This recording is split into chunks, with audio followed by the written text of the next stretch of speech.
Welcome. Today we're going to continue our study of deep neural networks. And in particular, we're going to talk about more concerns that come up involving things like overfitting and generalization, as well as how to do optimization for deep networks. So we'll start with the first of these. That is, we're going to talk about overfitting and generalization. So now let's recall what we're trying to do when we're doing machine learning. What we do is we often try to optimize the loss on the training data set, but that's not what we want. What we want is really something which performs well on new test data given from the same distribution. What we really want is known as generalization.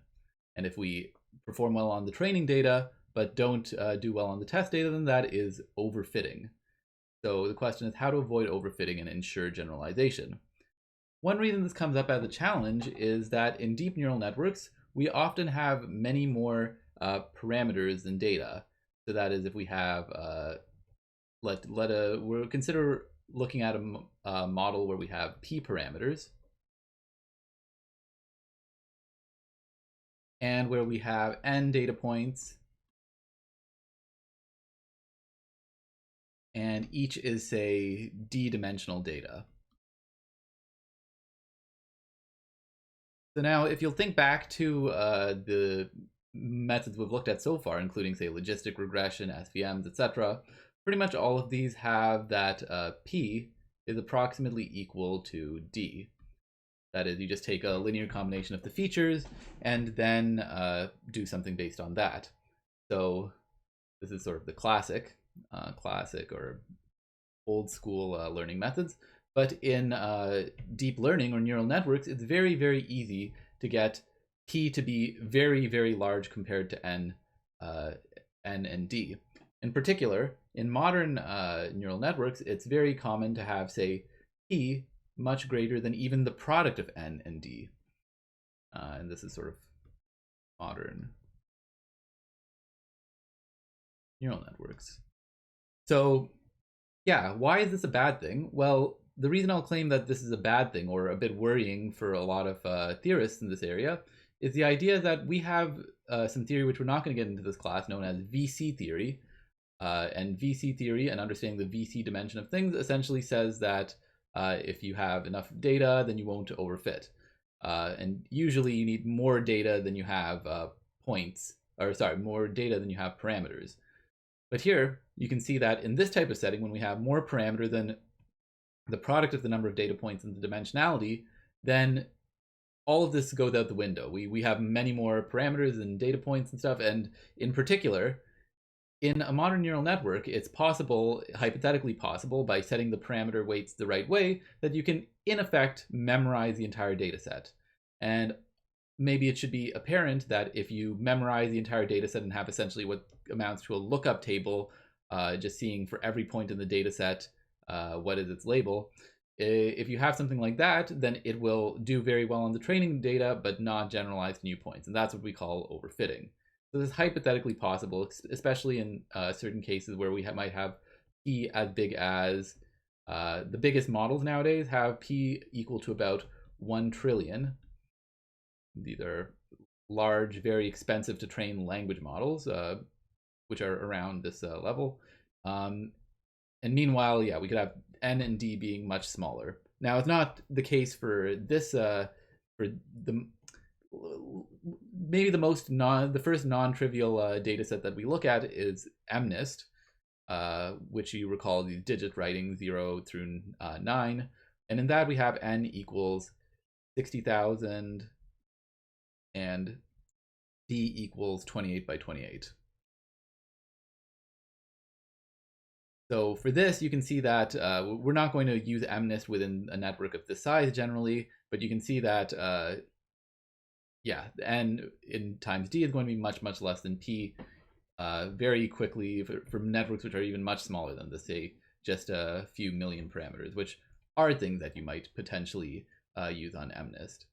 So yeah, despite the fact that we have p being much greater than nd, it still seems like there's ways that sort of evade this some of the theoretical restrictions we have here, and we're still able to avoid overfitting using often a number of different tricks and methods which seem to work reasonably well in practice. So let's talk about, for the first part of this lecture, we're going to talk about ways of avoiding overfitting.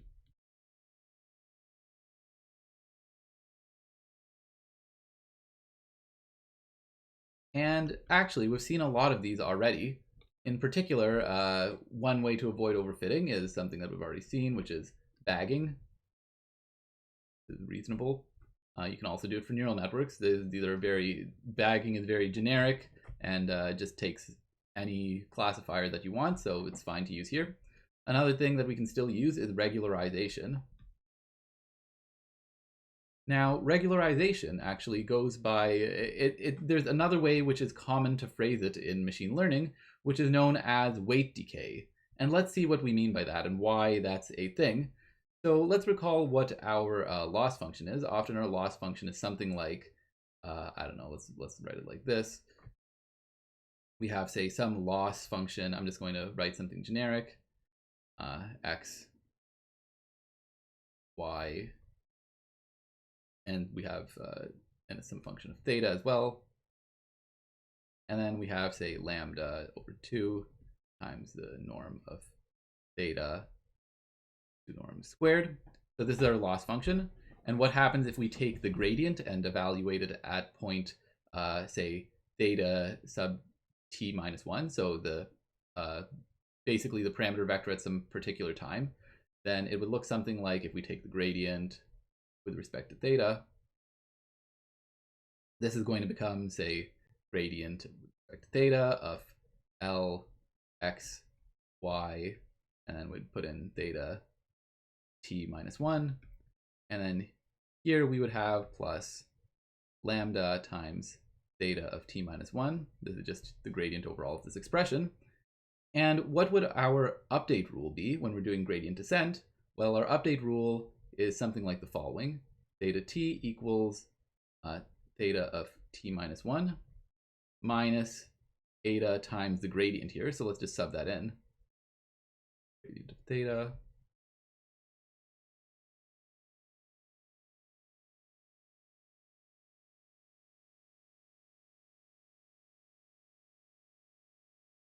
And you might notice something why we call this weight decay here. Note that in particular, this term right here, the term that corresponds to our L2 regularization we had here, this actually is the exact same type of format that we have here. So in other words, we can rearrange this and we get that theta t is equal to 1 minus eta lambda times theta t minus 1 minus eta times the gradient.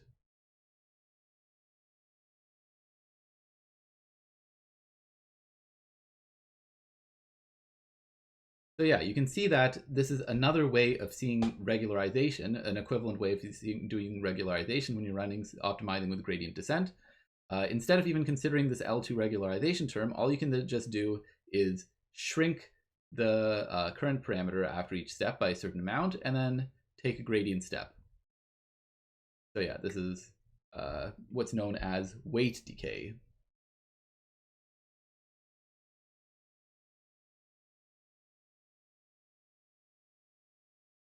So that is a common way of doing regularization. But yeah, you can do whatever regularization you want, L1 regularization as well. Yeah, there's different options.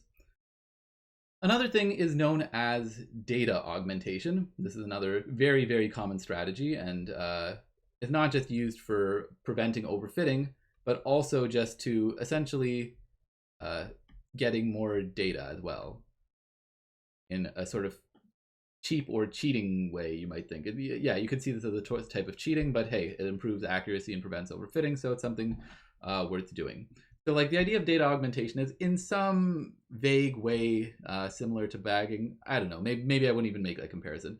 But the idea is you have some data set, some training data set, and ideally what you'd love to do is just generate more training data. If we could say double or triple our data, that would be really cool, and we'd have a lot more that we can do. We'd have much better accuracy. We generally have better accuracy the more training data we have. Well, of course, that's a pipe dream. We can't really hope to just produce more data out of nowhere. But data augmentation actually gives us some way of at least simulating that. So like, what do I mean? I've got some pictures here. Let me drag these up.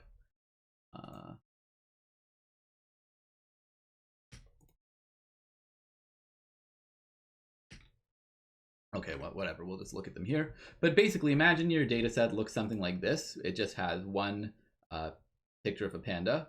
Well, the thing is, if you rotate it and you rotate it upside down or to the right like this, these are all pictures of pandas. We all know that these are the same type of thing.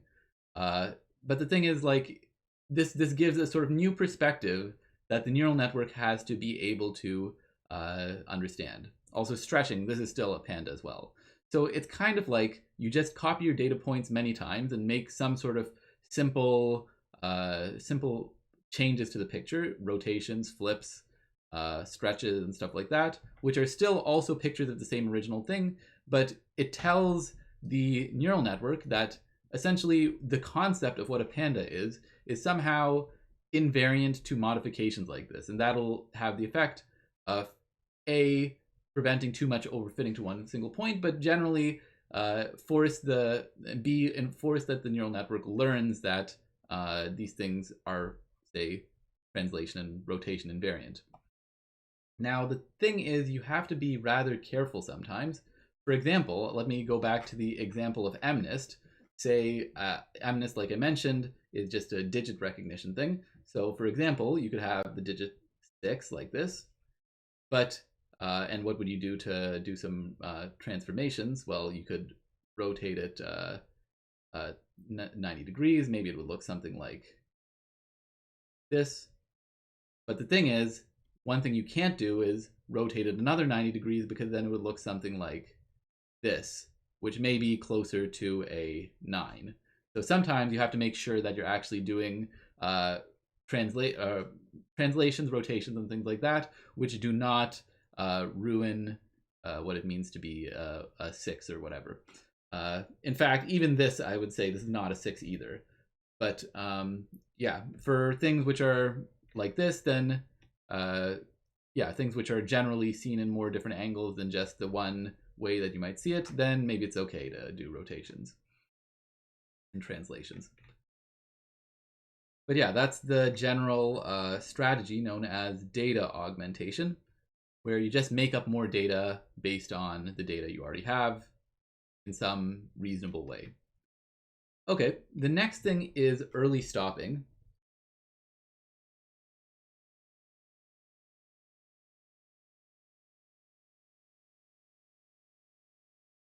And early stopping is kind of the following idea.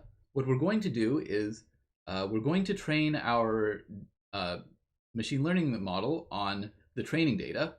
But what we're going to do at the same time is watch the validation error to see when the validation error stops decreasing and starts increasing. And then we just stop it there. So let's give a little bit more details there. So here is a picture I will drag. So here's a picture of what often the loss looks like when you're training on a neural network. So you can see this blue line here, that is the training set loss, whereas the green line here is the validation set loss. So what do we know? We know that often when we're doing machine learning training, especially on deeper, larger neural networks, we can drive the training error down to 0 just by training for long enough. And yeah, you can see very quickly after 50 epochs, maybe 100 epochs, the loss or error is it's functionally 0. And all of these are pretty much the same performance on the training set. They're all roughly the same. Now this is great on the training set, but let's take a look at how the validation set does. So remember, the validation set is another thing which we aren't actually training on. We're not trying to optimize over it, but we're just using it to check how our classifier or our model would do on new data that isn't in the training data set. So you can see that it starts pretty much the same as the training set in the sense that it's going to have a very large loss, but then it decreases at pretty much the same rate, but then it sort of levels off. But it starts leveling off, and then over time, as you spend more and more time training on the training set, then you can see that it slowly goes up a little bit, and it might even be more dramatic. But what's going on here? You can see that at some point, you try to really make sure you do really, really well on the training set. You really try to minimize this loss on the training set as much as you can. And as a result, that's pretty much textbook overfitting. So therefore, you want to make sure you're not overfitting by watching this validation loss at the same time.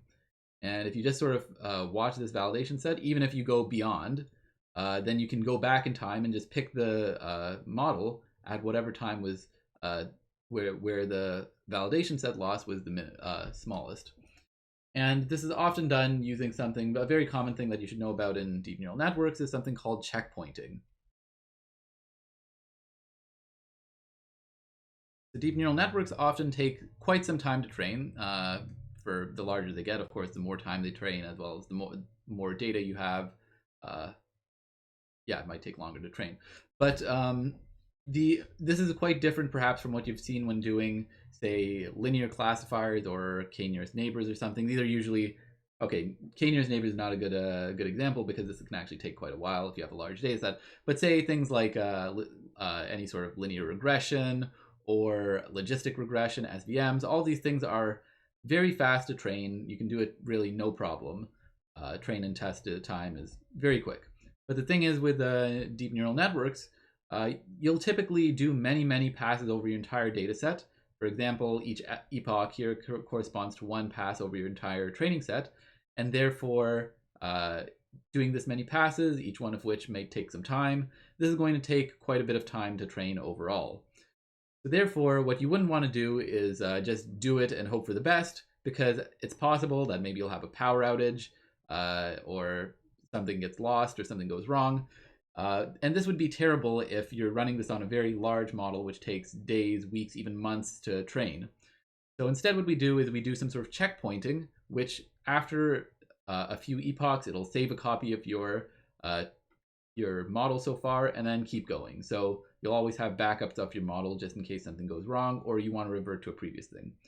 Therefore, what you can do is you can train, it's called early stopping, but I guess this is a bit of a misnomer in the sense that you can train it all the way as far as you want, but then go back in time and pick which model you want to use from which validation set time would give you the best error. So yeah, maybe we would choose the model corresponding, say, to, I don't know, something like anywhere in maybe this range seems pretty good, but it seems to increase a bit over here. So yeah, maybe epoch 50 seems like a good time to pick the model from. So yeah, that's early stopping. The next thing I will mention is another thing called dropout. So dropout is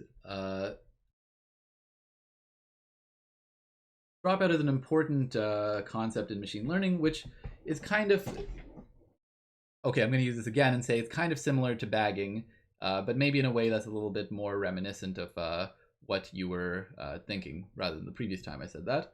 So what dropout does is it essentially tries to prevent any specific part of the network from being too critical to the classification of various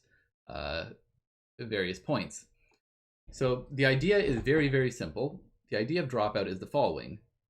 All we do is randomly drop out nodes and keep each node, in another way of phrasing that is keep each node in the network for each point with probability p greater than 0. So keep each node with probability p greater than 0 when training each point. So this might still not be clear. Let's try to walk through an example of what I mean.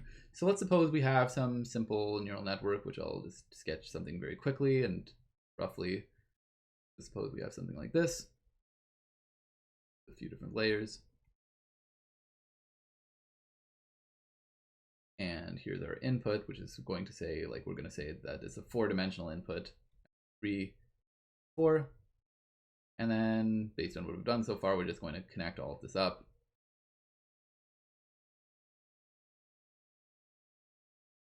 And let me just pretend this is fully connected. I'm going to just scribble a little bit because I don't want to be too careful about this. And so on. This is basically what this network would look like. Now, what Dropout does is it says assign some probability p to each node. So let's say p is equal to 0.5. And when you're processing each individual data point, so recall we're looking at maybe like a data set with a lot of points, but for each individual point you repeat this process, what you do is you drop out each node with probability, or sorry, you keep each point with the probability p and delete each node with probability 1 minus p. So for example, for one particular data point, when we're performing dropout, then we're going to essentially ignore a large part of our data, our network when training. So let's say randomly, these are the ones which are nixed from the network. And then the view of that individual point when we're doing the training would be something more like this. So now we would have just our input is still x1, x2, x3, x4. And we would have here something here.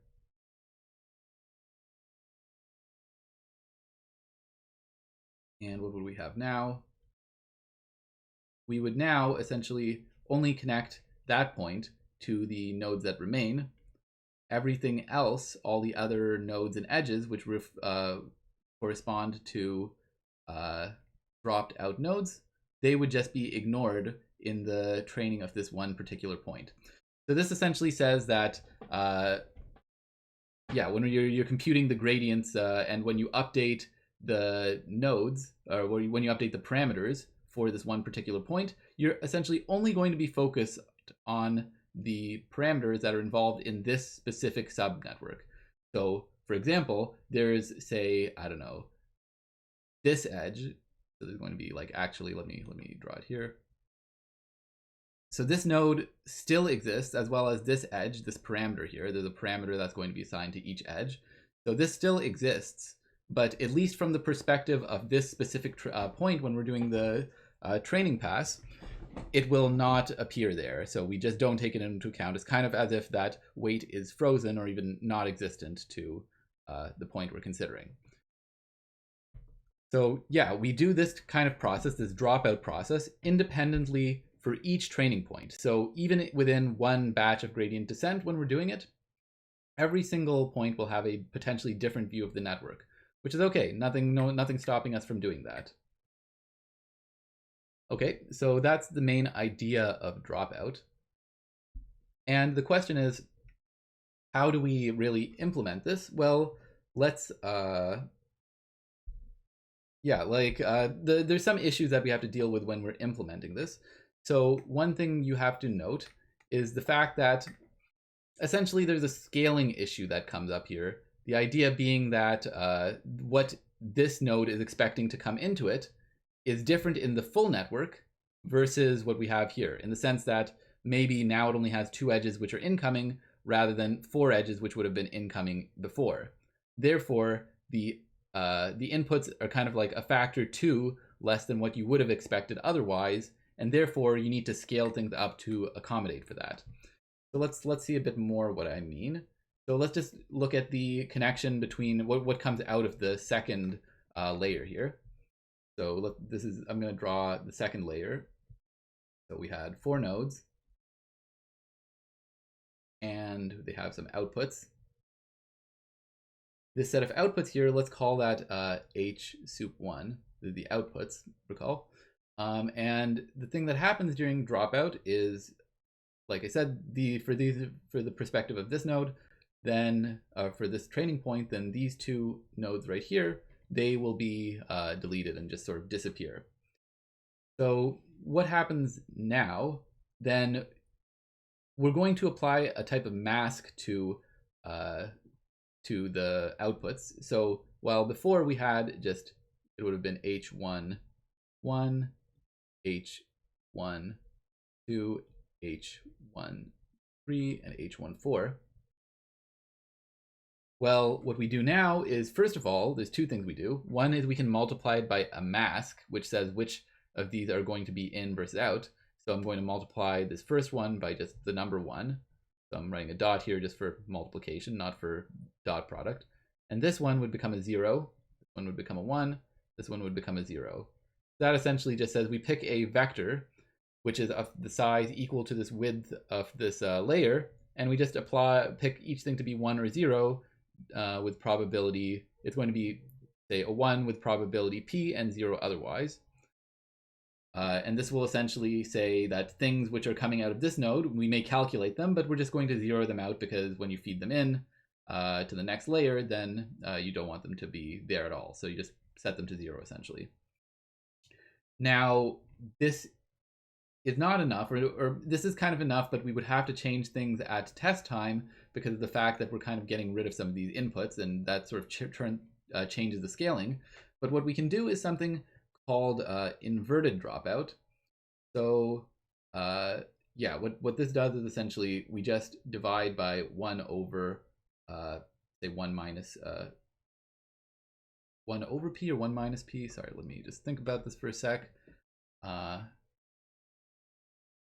Yeah, we would divide by 1 over p here, or multiply by 1 over p. And the idea here is that this will, I can just set it to, I guess, 0.5 because 1 over p and 1 over p is equal to this. And we do this for all things here.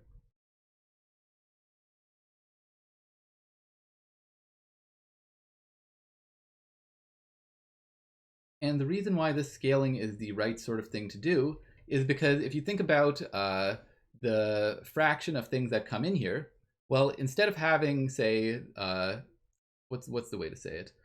The input to layer 2 here, the input here, would be something like we would have the input Z2 being equal to W2 H1 plus B2. But the idea, or the issue, is the fact that if we drop out, say, half of these, or just a 1 minus p fraction of these, then in fact we're going to have that the product here is approximately only a fraction p times what it was before.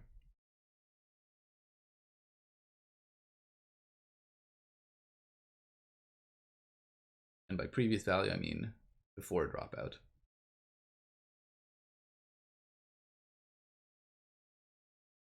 So what we can do in order to accommodate for that is instead we multiply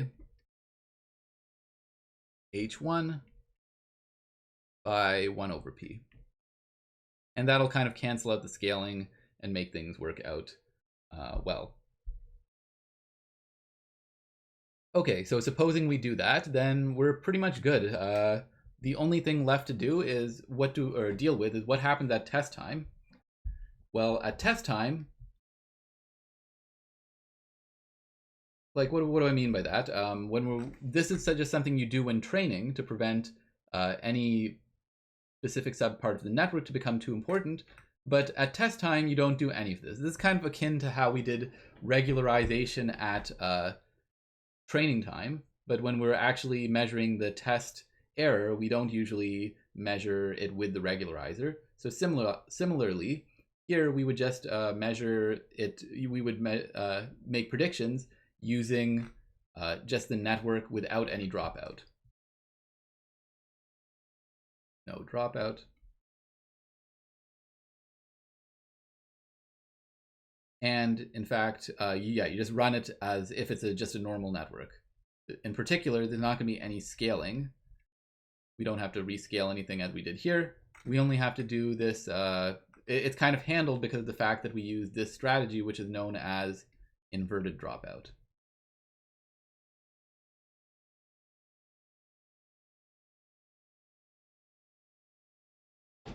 So yeah, that's essentially what dropout means. You just, when you're training, for each data point, you drop out some of the nodes at random, getting rid of all their associated edges, and then just throw them all back in to when you're doing inference or at test time. And this again has the effect that it prevents the network from being too myopic or focusing too much on specific parts of the network. So another thing, what are some other rules of thumb when you're doing this? So the value of p can vary depending on which layer you're looking at. For example, in a later layer, so suppose something like this, or a smaller layer where there's fewer parameters, often you're going to pick a p which is maybe larger or closer to 1, because these seem to be pretty important nodes, and somehow overfitting probably won't be that big a deal when it comes to layers which are rather narrow. Whereas for very wide layers, maybe you want to spice things up a little bit more, and you'd pick a somewhat smaller p. And another thing is you can also apply dropout even to input features, getting rid of, essentially this is like ignoring dimensions of your input randomly. This is done sometimes, though it's typically, if done at all, is done with a rather large value of p, say something very, very close to 1, so you don't typically ignore pixels or features from your training data. So yeah, that's the strategy known as dropout. The next and final thing I'll mention before, I guess it's kind of a different topic. I'm not sure if I'd even consider it as a normalization, or sorry, if I'd even consider it as something to prevent overfitting. It's kind of a little bit different in the sense that it helps with optimization. And this is something known as normalization.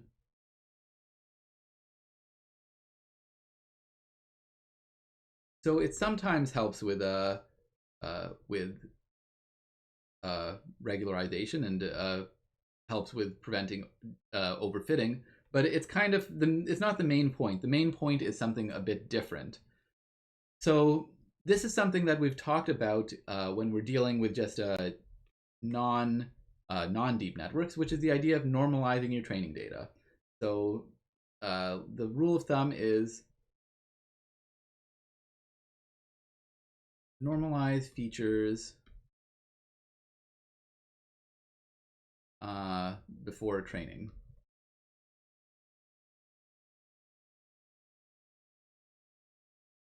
So what do I mean by this? I mean that, okay, it's very simple. Suppose you have some training data set, which is x1 through xn. Well, one thing you can do is just first compute the mean.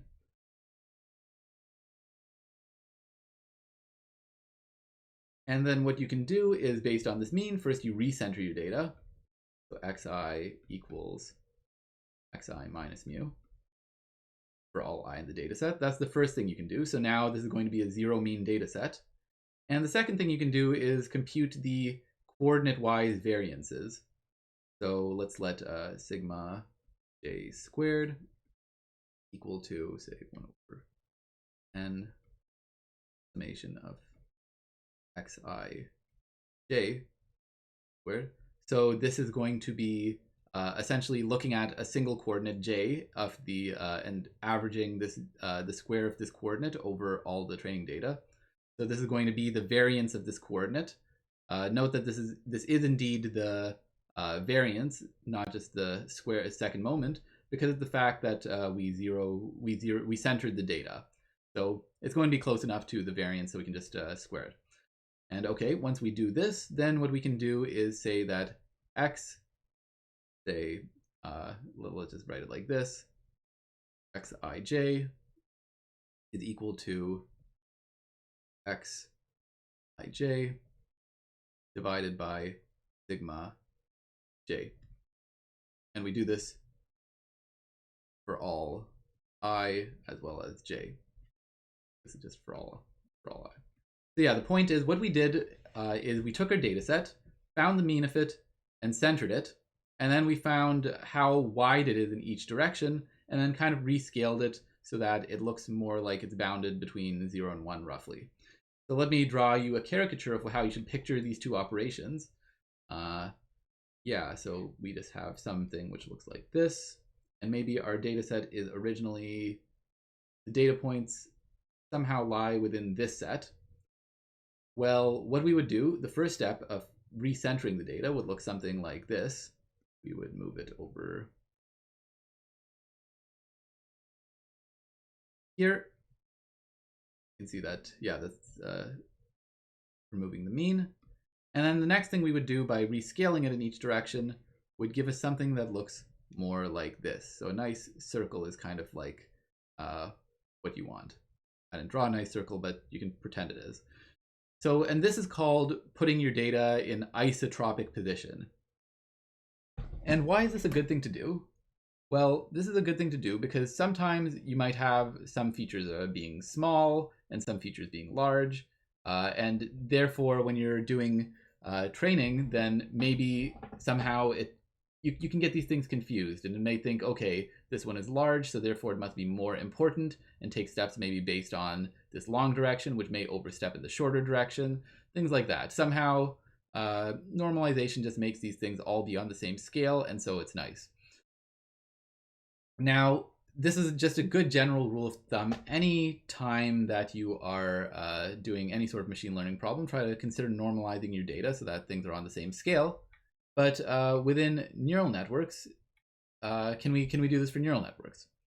So for neural networks, you would still want to do this sort of rule, but the sort of key thing is that maybe you would want to do this at other places as well. So this is what's known as, this is where something called batch normalization comes in, or batch norm for short. And I have a picture of what it looks like, or at least a description. So let's take this up.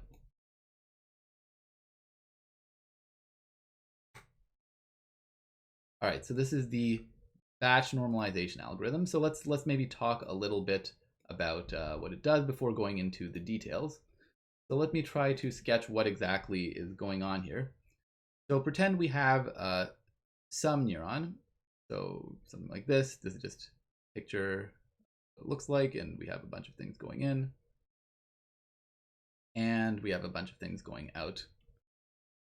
Yeah, so let's split this into like the left and the right side. So what's secretly contained in this is the, okay, let me maybe show, yeah, what's going to be here is we're going to have the sort of left side, which I'm going to write as like Z, and this is sort of pre-activation function. And on the right side, we're going to have something like H. So let's try to write out what this looks like. So Z is going to, let's say Z of I is going to equal, let's say, yeah, Z of I is going to equal, what is it, W times H of the previous level, I minus 1, say WI, plus B of I. And then we're going to have that H of I is equal to some nonlinearity, maybe ReLU or something else, applied to Z of I. So yeah, that's just sort of what I'm saying here. Z is pre-activation and H is post-activation. And so there's some talks about when you want to apply batch normalization. Do you want to do it before the activation versus after the activation? And the one that's more common in practice is usually doing it before the activation to the Z's here. So I've told you where we do it, but I haven't told you what we do yet. So what we do is essentially, when we're doing gradient descent, what we do typically is we, okay, you've seen sort of two different extremes of it. We'll talk a bit more about optimization in the second part of this lecture. But what we do when we're doing gradient descent is often we take a small set of examples and we compute the gradients of them all simultaneously, and then we make an update based on that resulting gradient. So this is sort of a middle ground between the two extremes, where we have fully stochastic gradient descent, where we just take one random point, versus what's called batch gradient descent, where we just take the whole data set and we average it for each thing. But usually what we do is we have some sort of mini batch, let's call it mini batch stochastic gradient descent, where we essentially choose a small set of points at one time. Let's say 64 points at once. And what do I mean by process 64 points at once? And this is just a random number. Like we could also do 128, 256. Any of these are sort of reasonable. But yeah. So what do we mean by process this? It means that you compute the gradients for all these points, and you perform a gradient step based on the average over this mini batch. So this is much faster than what we would do if we wanted to do batch gradient descent, where we would go over the entire data set. But what we do in batch normalization is essentially do this sort of normalization procedure, except to the value of z. So what we do is imagine these values we're feeding in are going to be these values here. So yeah, what's the way to say it? Like these xi's here, you can picture these as being these quantities here, the zi's essentially. So in our notation, this would be, well, okay, this is a bit different because this refers to the layer, but the I here refers to the point of the training batch, in the batch. So what's the way to say it? Essentially, this neuron would have some value z going into it for each individual point.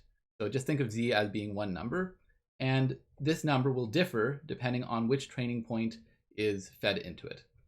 So yeah, we're going to have for each mini batch a set of values of z. So what we do is we simply average them to find the mean, and then we take the variance of this to find what the variance is. And then what we do is we sort of do this recentering and normalization, and then we do another operation after that, which we'll get into. But first, let's focus on the 3 steps up until the last one, and we'll see if we can discuss what they do.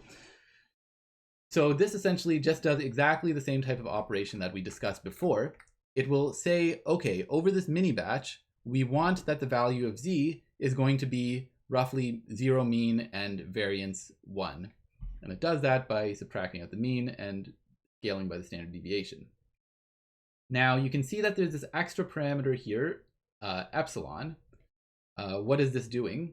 Well, we have this epsilon here because of the fact that if this sigma happened to be very, very small, something like 0, then this would just cause this to blow up, because dividing by 0 is not possible, and dividing by very small numbers would cause big problems anyway. So what we do is we just throw in a little epsilon, which is like 10 to the minus 8 or something along of that order, in order to make sure that we don't cause things to explode here. So essentially, you can think of this value here as being a rescaling of the values that go into it. So like I said, we would have a different z for each training point. Well, now for each of those training points, then we're going to just have it sort of recentered so that their average and standard deviation is going to be 0 and 1 respectively. So cool, that's a transformation of our data.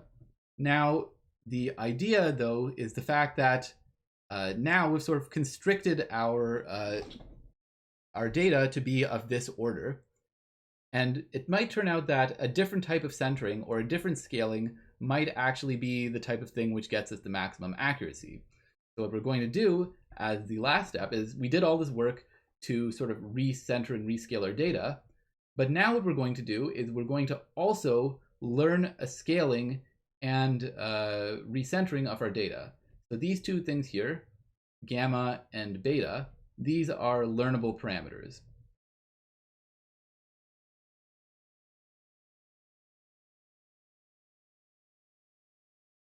And by that, I mean, we have all these W's and B's and all these other parameter vectors in our entire model. Well, what we're going to do is for each neuron, we're going to throw in 1 more or 2 more parameters, gamma and beta, which allow us to handle, handle, like I said before, maybe the fact that having centered data isn't totally the best thing to do for our model. And in fact, finding a different sort of scaling and centering might give you better accuracy. So it allows for that possibility. Note that this is just more expressive than what we had before, because if you have gamma to be 1 and beta to be 0, then you would just keep the data normalized within the network. You'll keep the activations normalized, rather. Or, sorry, the thing being fed into the activations. So, yeah, this just lets it to be more expressive in case that helps, and it often does.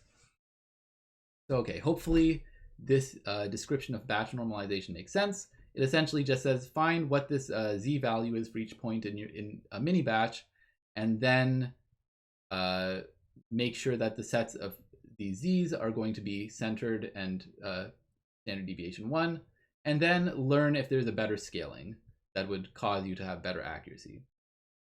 So that's all you have to do, and it's yeah, it's kind of a little bit more complicated than some of the other things, but still not too bad. It just prevents your different nodes from having very different scalings, or yeah, it prevents, I don't know, it's hard to really say like why this is a good thing to do. There's been a few different ways of saying why batch norm works, and none of them have really stuck, in the sense that originally there was something called internal covariate shift, which we're not going to get into, which was used as an explanation, but then there's been more recent work very recently which sort of says, no, it's not this, there's other things which are responsible for the improvements given by batch norm. So I'm just going to defer, and I'll refer you to the literature to check that out to see if you can understand. But yeah, so what do I mean? I guess I referred to saying this helps and this is good and this is useful. Well, what benefits does batch norm give? One thing I said, like a secondary thing it gives, is some sort of regularization and some sort of preventing of overfitting. But perhaps the more important batch norm benefit is the fact that it seems to generally improve the speed of training non-trivially or significantly. And this is fairly consistent in the sense that it generally helps a lot, whereas some of the other things that we talk about in deep learning can often be hit or miss, whereas batch norm is a bit more consistent than that and generally gives good results in terms of faster training. Okay, so the I guess one more thing I have to mention is this just tells you what you do during training time, where you do this recentering and then scaling by these parameters. Well, what you do at test time, because remember, when we're doing training here, then we sort of choose these parameters mu and sigma, not really parameters, but we calculate these values based on what happens within a mini batch. Well, what we would do at test time is we still need some values for this mu as well as sigma squared. So what we do is we compute these statistics for a large part of our training data set to find out, okay, what are the right centerings and rescalings for based on the training data, and then we sort of hard code these into the classifier. So even if we just get a single point, we don't have to average it over the mini batch, because that's just going to be that 1 point, but instead you use some of the statistics from your training data set and hard code them into the final classifier, and that'll kind of do the appropriate recentering and scaling, even if you just have 1 point in the end. So yeah, this is batch normalization, and it's a very important thing to know. It's very convenient to add to many in many machine learning frameworks. You just literally slap on a new layer, which is called a batch norm layer. Let me make one more thing clear and mention one more point here, just to contrast it with another approach that we're going to talk about now in a sec. And that's the fact that this is applied individually to neurons.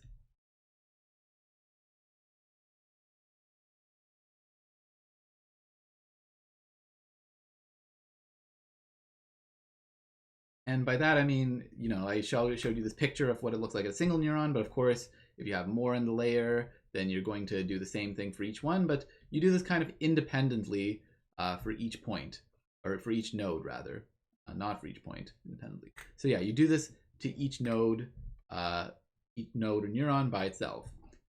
However, there's sort of an averaging that goes on here, and of course, whenever you're computing any sort of aggregate statistics, there must be some sort of averaging. So we average over a mini batch.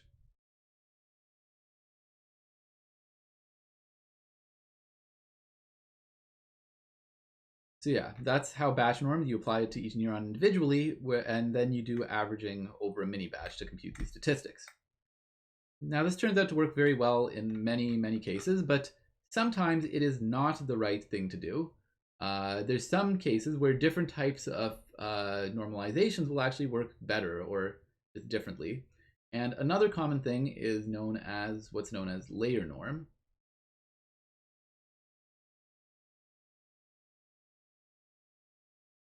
And what is layer norm? It essentially says, instead of it kind of swaps these roles. Instead of applying it to each neuron individually, it'll now apply it to many neurons that average over many neurons.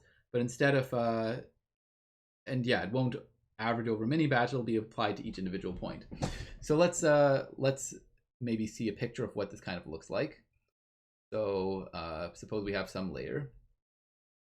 So, and let's sort of write the left side of this. That is the pre-activation side as ZI, and the post-activation side is HI. And you can think of this as like, being the left and right half, pre and post-activation. And let's say there's like L nodes in one layer. Well, what we would do is we basically apply normalization to each point's entry into this individually. So for each data point,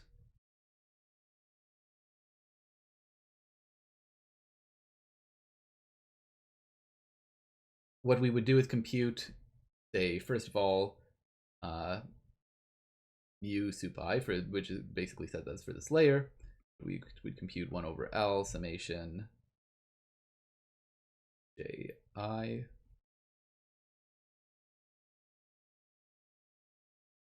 So essentially, we're saying that for that point, we would average the activations here, and then we would do the recentering for each individual point.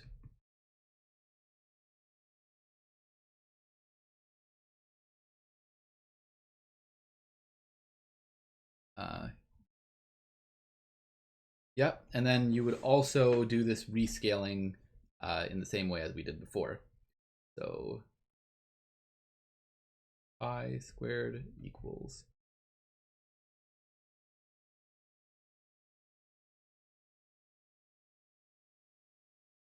and again you just square these values and then you set things to be rescaled by their standard deviation.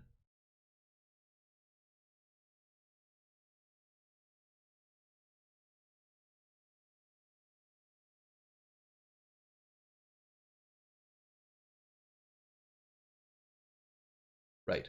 So, and again, this is applied for each data point, whereas this one was averaged over a mini batch rather than for each data point. Whereas on the other hand, this is going to be averaged over a layer.